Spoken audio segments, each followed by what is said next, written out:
brown na. Kaya ilagay na natin ang gulay.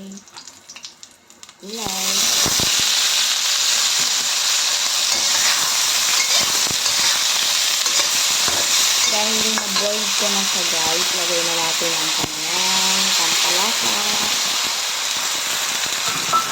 Ayan.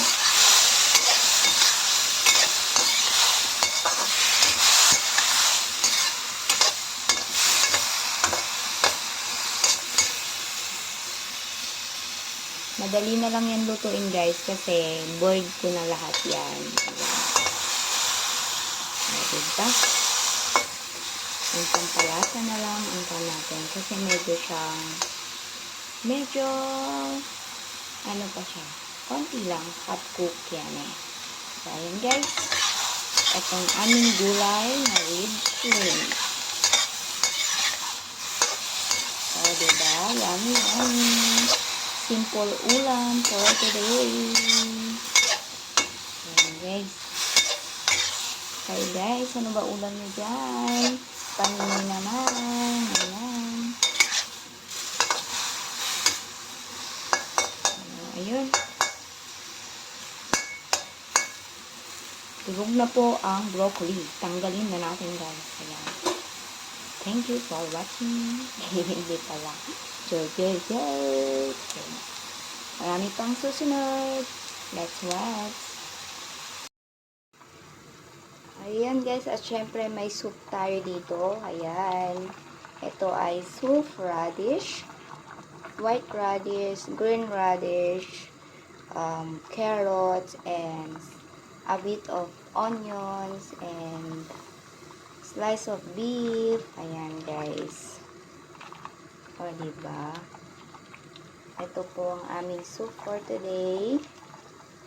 Simpleng soup lang din po. Ayan. Kasi, sabi ni Madam, ito ay good for the sore throat. Eh, yung sir namin ay may sore throat. Hindi magandang pakaramdam, guys. Ayan. So, dito na side, guys, magluluto naman tayo ng beef. Konting onion lang siya guys. Ayan. Hindi ko na natanggal yung ng ano ba yan? Ng prawn. Ayan. It's okay. Ayan. So, ayan ang aming soup guys. O, diba? Muusok. Takpan na pala natin. Ayan. So, ayan. Mag-fry na tayo muna guys.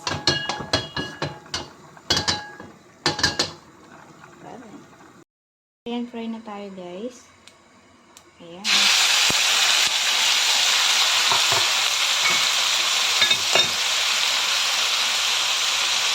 Sa madalas kong nanonood ng aking mga video, may mga video na po ko dati ng ganito.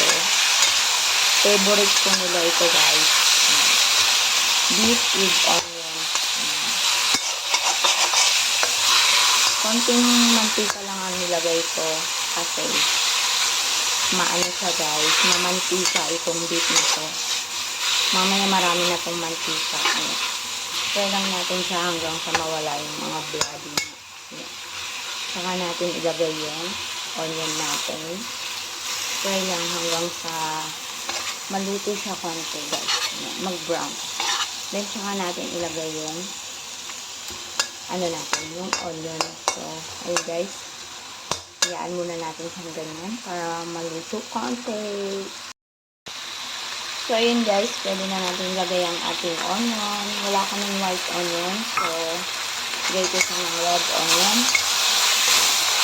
Ayan, try lang natin hanggang sa maging okay siya. Ayan guys. Sa mga previous na